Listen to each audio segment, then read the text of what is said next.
Now, I've been loving this $60 camera from Amazon, but I've been intrigued by the DJI Nano. The possibility of a pocket-sized magnetic camera that I can shoot handheld footage on just seemed a little bit too tempting. But first, I decided to dig out my GoPro 8 just to jog my memory as to what a small camera could offer. This is the GoPro 8. I don't have the audio module plugged into it. Still works. I know the framing is probably decent, but the main thing is, you know, it's older sensor, low light performance, but really it's that audio. That's the thing that keeps me from using it more frequently. Bring this thing along, and I'll throw back to the days when this were my daily driver. First impressions again, with all of the knowledge that I have in 2025 of all the technology that's out there. I do not have the actual 1/4 thread, so I can't mount the GoPro to any of the mounting things that I have. So all I have is the ability to lay it down flat. But that's kind of perfect because at the time, that's what I did for the most part anyway. My point is always the camera doesn't matter. So this is the part of my vlogging setup that the Nano would take up. Like, we got rid of the VHS cam. That is something that might come back, but I'm just looking for a different setup, one that has an internal microphone input. The Insta360 X5. I love that camera, but I use it for very, very specific things. It's a camera that helps me a lot for getting coverage when I'm out filming, getting B-roll. Like, that's what it is. It's pretty much my B-roll camera. Whenever I'm out anywhere in public and I don't want to be able, and I don't want to have to like be setting up the camera and getting a shot and a shot and a shot. I don't know. I just use the X5, set it down, and I can pull images from all around the room. So that's what that really does. So even though it's annoying and I don't love it and I don't always want to use it, I do love it for that one thing. Even at this price point, I had to make sure I couldn't cover this need with an existing system, but after seeing this footage, I felt pretty confident in my decision. So, I'll tell you one thing I'm noticing already, and I'm starting to remember why I stopped using this camera in the first place. It is getting extremely hot, and now that I think about it, I remember that it did used to overheat, freeze, and then completely cut off. And I know that's a thing that comes up with the Osmo Nano, so we're definitely going to be looking out for that. But just keeping that chambered and remembering that that's what happens with these super small cameras. Like, they can't keep it all in there and record amazing images and not overheat. But also, this form factor is so nice. Like, I totally forgot how much smaller this is than the Osmo Pocket, and just like having a camera that you can quickly put down, slide in between things, it makes it a little bit more useful than I remember. Now is I can still see it. I can't believe that just happened. One more thing. all right. So I'm on the DJI Nano, and just preliminarily, the setup is a little bit different. The DJI Mimo app seems to be slightly different. I like the controls. I have this whole thing set up, but mainly this is what I've been missing. Like, I would typically not set up a whole tripod to sit here in the living room to just get me going in my day. This actual image, the way it looks, the way it doesn't look great. This is why I stopped using D-Log-M on the Osmo Pocket 3 when I first got it. I just did not like the way this footage looked. We're literally trying to see if this replaces the GoPro for now. I got a wireless microphone. It's tiny, and the whole setup is like, it's about the same size as the GoPro 8. There's a little clock popping up. I don't even know what this means. Okay, let me turn this thing off. This is 2 minutes, and I don't know why it's counting down. Is it about to die? Oh, it's counting up. It's not counting down. Oh, the screen just turned off. Why is it in red letters? This is very intimidating. I don't like the way it does this. Oh, I gotta turn all, it looks like a bomb. I gotta turn all this off, man.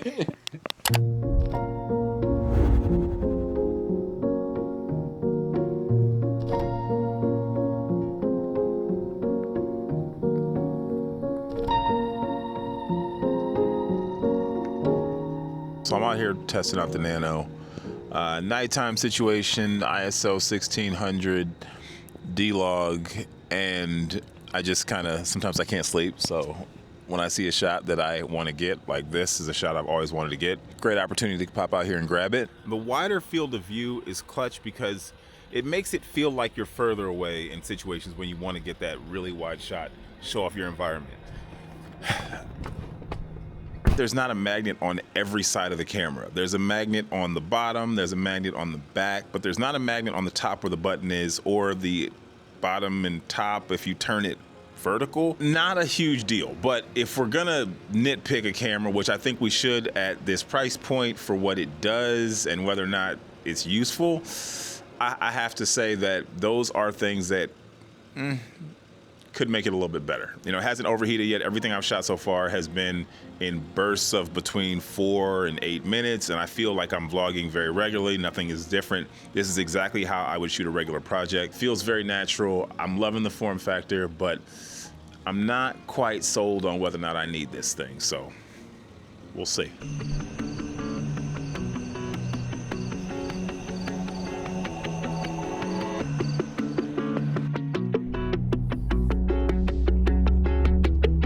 I wasn't planning on making so much of this video be shot at night, but I also got some polarizers and some ND filters in, and I don't have any for my Osmo Pocket, but this city has so many beautiful lights. The way they reflect off the car, it can be distracting. For this one, I decided to get a polarizer because I knew I wanted to mount it on the dash there. This Waymo is freaking me out. It's making a lot of noise.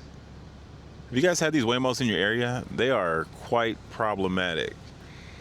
I've known at least 2 people that have had bad encounters. This is that automation, that AI life we keep talking about, taking over very, very slowly, but a lot of bugs to work out. Save myself. Save myself. Save myself.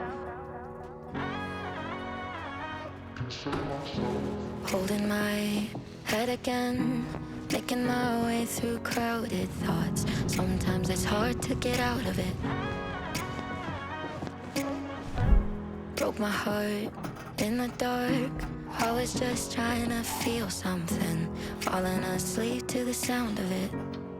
Now, so far I've been able to put this camera in places that I typically could not put the Osmo Pocket because, you know, as I've said before, with the big advantage with the Osmo Pocket is that it's small. Well, this is smaller, this is lighter. So I'm putting it into very, very tight spaces. But also, I wasn't expecting the magnet to be as strong as it is, but the magnet is in fact so strong that even on curved surfaces, like right now I have it on just this pole, it's able to actually stick to it. I was concerned that you would have to have like a full flat surface, like a full metal wall. Fortunately, that's not the case. If you have just a thin piece of metal, because it's so light, you can actually stick it to it and make it work. But one observation I will note, the wide angle, though it's great for getting what you want to get when you shoot wide, can definitely produce some of the most unflattering perspectives possible, and it's something that you definitely want to be mindful of. The wide angle can definitely be too revealing if you're not paying attention. Definitely be careful with where you're positioning your camera, otherwise your content might end up on a darker side of YouTube. But one thing to note, I kept mentioning that the battery has not died on the camera just yet.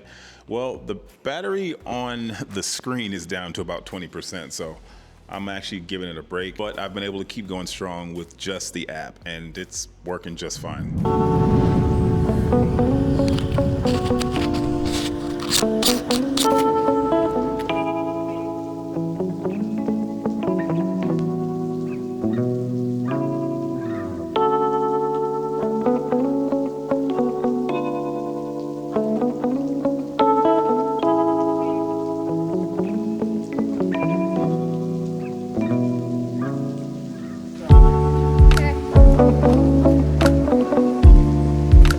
First of all, Atlanta is ridiculously beautiful. The fall here is insane. Almost every walkway, every nighttime neighborhood, everything looks like a freaking movie. But also, it's supposed to go down to like 30 degrees tonight. Right now, that's the camera, the monitor, and the clip, like the articulating clip.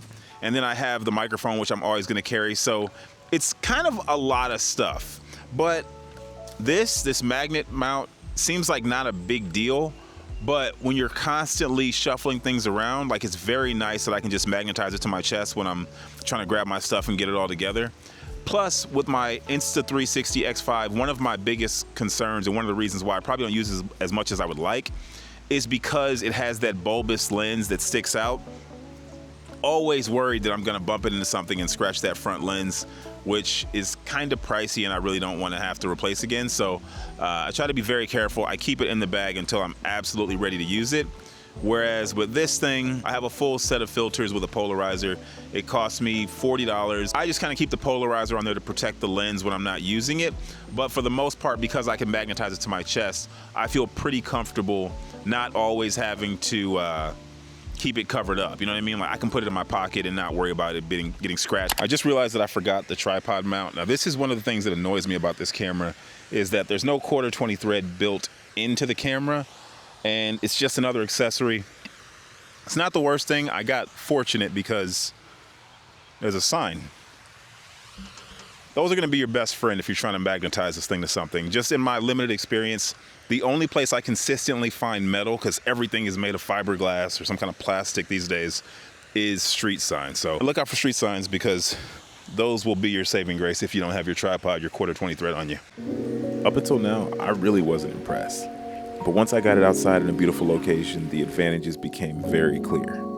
You can film in your house or in low light situations, but this camera was made to vlog in public.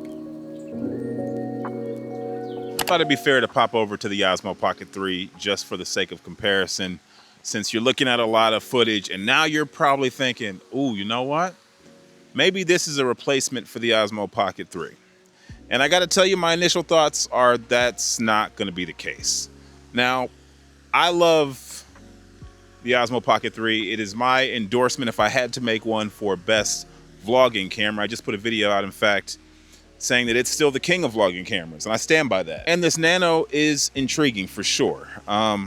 It's got a lot of features that are similar, but in terms of being able to actually achieve whatever it is you want to get, that's where it's gonna fall a little bit short. One of the reasons I switched over to the Pocket 3 was because the 1/4 20 thread is built right into the battery mount, which makes it a little bit easier, which makes it a little bit more flexible. Now, it doesn't have the built-in magnet, of course, but I have a magnet that I keep on the bottom of my Osmo Pocket 3. So I take off the magnet and I go right back into the 1/4 20 thread. However, with the Nano, there's a separate attachment that you have to add in order to get us to the 1/4 20 thread, which makes it a little less convenient. And I know this sounds nitpicky, but what I have learned when you're creating content, if it's not quick, if there's any kind of hiccup, if there's any kind of anything that slows you down, you're not gonna create. Now, just so you know, you're looking at the Osmo Pocket with a 1/4 black mist filter on it, so the image is not identical, but this is the image you typically see from me on the Osmo Pocket versus the image you've been looking at with the Nano. Let's see what these guys look like together. And for me, the purpose is, can I just use them interchangeably? To be honest, I feel like this is how they're gonna work the best. I feel like if I had the Nano tucked over somewhere getting a far away, wide angle shot, and then I had the Pocket a little bit closer getting something tighter. Now, I will note this, switching back and forth between the Osmo Pocket 3 and then the Nano in terms of disconnecting and reconnecting the Bluetooth microphone, a little bit annoying because it's a little slow. But again, I'm not trying to nag. I'm not trying to be nitpicky. I'm just giving you guys the information so you have it. But I think this is going to be one of those, like, you kind of have to try it out for yourself. When I think about when I got the Sony ZV-E10, the reason why I even got that camera was because I looked at the specs and I was like, look, on paper, this camera is probably good enough for what I'm gonna do. I'm not gonna be doing any professional work with it. This is just gonna be for content creation. And when I consider the work that I've been able to produce in the past with older cameras and older sensors, there's no reason I shouldn't be able to do at least work up to that level. And that's probably enough for the vlog. I could not find work that looked like the type of stuff that I planned on creating on YouTube. So I had to just go and bite the bullet and make the purchase for myself. Sometimes you just have to do that. Like, the reviews are great. The reviews give you a lot of information. They tell you things that other people have experienced, but your usage is going to be different than other people. And sometimes the only way to really know is to find out for yourself. So let's talk about my first impressions of the DJI Nano. Now, I bought this camera to replace my GoPro 8. Older sensor, older camera, not great low light performance. And of course, the camera overheats, which I had totally forgotten about. Now, I had been thinking about upgrading it for a while, primarily because there has been something missing from my video, and I realize it's the handheld action that I'm not currently capturing. Now, of course, I could get that with my phone, but I'm just not. Like, it's just my workflow. I don't like going through the phone, and I thought if I could get a camera that takes care of that handheld action, maybe offers an additional perspective that I can't currently get, and is small and uses D-Log, so I'm in the same ecosystem, same app, same, just familiarity, so it doesn't slow up my workflow. Like, there could be something interesting about the Nano, and I'd seen a bunch of people dropping videos, and to be honest, I'm at a point where I have to see it for myself. Coming into it, I know what everyone's talking about in regards to the overheating. I've heard some of the limitations, but what I've learned is that none of these tools are ever going to be perfect, and perhaps some of the limitations don't apply to you. So let's just first get right to the overheating. Now, I did not run any stress tests. I did not put it in crazy environments. I used this camera the way I planned to use it. Short bursts between 4 and 15 minutes. But there was one moment when I had left the camera running and it ran for 20 minutes continuously, 4K 24 without overheating, and it performed just fine. I shot a little bit of slow motion, but when you're shooting 4K 120 frames per second, like, that's a lot of time. So I don't really know when you would be running it at 4K 120 for several minutes, but I got a couple of shots. I let it run for, 2 minutes max. No issues. I don't even know what the overheating warning looks like on this camera. I saw that there was a firmware that had come out since the initial complaints, but this is kind of the thing. I don't care. I am a user. I'm not really sitting here focused on what does it do in this case and in this case and in this case. Like, I want to pick it up, I want to use it, and I want to see how it performs when I'm creating my normal content. And from what I saw, overheating doesn't even exist. Now, of course, it's been acknowledged. It's something that people have spoken about, so I'm not going to say that it's not going to be a problem, but it did not prevent me from making this video. Now, battery life, on the other hand, is a bit challenging because you're dealing with both the camera and the monitor as two separate devices, but they both charge through the monitor. So that could definitely get tricky. Now, fortunately, you still have the DJI Mimo app, which I defaulted to in lots of situations, and just it kind of made my life easy. Now, at this price point, I would probably compare the Nano most to using your phone, but because of that separate monitor, it gives you the thing that a phone does not have. See, when I use the DJI Osmo Pocket, I have the Mimo app, so I'm able to monitor what's going on. But with the Nano, you have the ability to use either the app or the separate monitor. So that gives you even more opportunities to monitor your footage, especially when you place this camera in those super tight spaces where you can't reach out and touch it. Now, of course, I have to add, when you use a microphone, you are no longer able to monitor your footage on the monitor, which is really weird and really annoying. But because you have the Mimo app, you're still covered. You can use the app to make sure you're framed properly and to monitor your audio. And the other thing that's been noted quite a bit is that you can't play back your footage unless you connect the monitor to the actual camera, which, I gotta be honest, not that big of a deal. I think we've just reached this point of luxury where we get to sit around and nitpick and complain about everything that's wrong with a device. A device that, as we see, even 10 years ago did not exist. And when you look at the GoPro 8 compared to the footage that I'm able to produce on the Nano, that honestly costs about the same. Like, I'm pretty sure the GoPro 8 cost like $280 when it came out. This camera costs $299, and it has internal storage and a monitor. The GoPro Hero 8 Black retail for $399 at launch. When you compare the value that you're getting in this camera to, say, the Sony ZV-E10 or the Osmo Pocket 3 or your phone, it definitely fulfills a need. Now, I will say I did not buy this camera at all for the POV. To me, POV is a bit of a gimmick. If you've been watching for a bit, you saw me go out and get the Meta Ray-Bans, tried those for a bit, and just too gimmicky. And honestly, about the same price. That camera gave you POV, but you could not monitor the footage, which was a huge reason I ended up taking it back. Not to mention, it wasn't an actual camera, so I couldn't just set it up on a tripod and get third-person shots or anything like that. Like, it was only POV. So if you thought you were gonna find the perfect camera for $300, just keep looking, because this is definitely not it. But if you're looking for incredible value, if you're looking for a beginner entry-level camera that gives you the ability to mess with some log footage, it's amazing for being discreet. The magnet is super handy.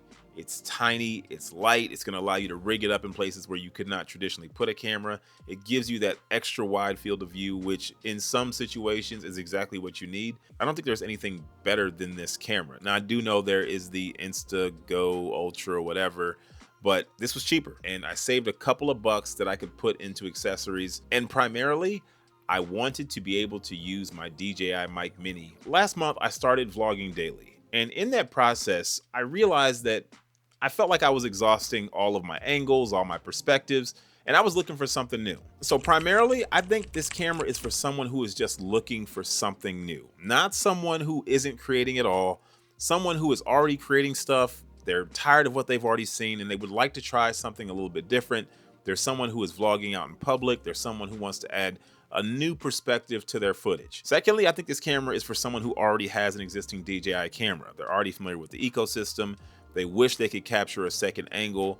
They like what they're getting with the Mimo app, and they feel like if they just had a second camera, they could probably step their workflow up just a little bit. Third, I would say this camera is for somebody who is totally new, who wants to get into vlogging out in public. I have to stress the vlogging out in public part because when you see a camera that has a super wide angle the way this one does, it's all about capturing the environment, where you're going, who you're with. Like, you're not gonna get those telephoto shots. You're not gonna be able to blow out the background or anything like that. It's about where you are. It's about space. If you're somebody who wants something that's easy, quick, and fast and efficient, this camera is for you. If you're somebody who is thinking about getting the Osmo Pocket 3 and you feel like it's just out of your budget at this current price point, this is a great entry-level camera. This will get you in the door, this will get you creating, and you're gonna be able to get a lot done. And once you start using it, you're gonna understand why the Osmo Pocket 3 is still the best vlogging camera. But I think you're also gonna see why this camera, or at least something just like it, is probably the second best. Now, I have no dog in the fight, so I will always tell you to use your phone. It's an incredible device. It's right there. It lets you do whatever you want to do. It's got additional lens attachments. It's got NDs. Like, you can do a lot with your phone, but if you insist on getting a camera and you don't want to get the Osmo Pocket 3, this might be the next best option. So if you're on the fence about whether or not you should buy this camera, I think you have to just go ahead and pull the trigger. Not because I think it's the camera for you, but because the only person who knows if it is gonna be you. You have to get it in your hand. You have to test it out. You have to see if your use case is gonna present the problems that other people have noted. Because in my experience, none of them were an issue. This camera is gonna do for me what I think is most important, which is allow me to create more efficiently. So if you're interested in checking out the DJI Nano, I'm gonna go ahead and put an Amazon affiliate link in the description of this video. I highly encourage you to get this camera and actually use it. Don't worry about the warnings. Don't worry about the concerns. Don't worry about anything other than your personal experience, because that is what's gonna dictate whether or not this camera works for you or not. With that said, my name is Aaron. I make content on my life as a single dad and creative entrepreneur. If you wanna continue on this journey with me, hit the subscribe button, and I'll see you in the next one. And that was crazy. I don't know if you guys saw that. Oh, he caught a fish.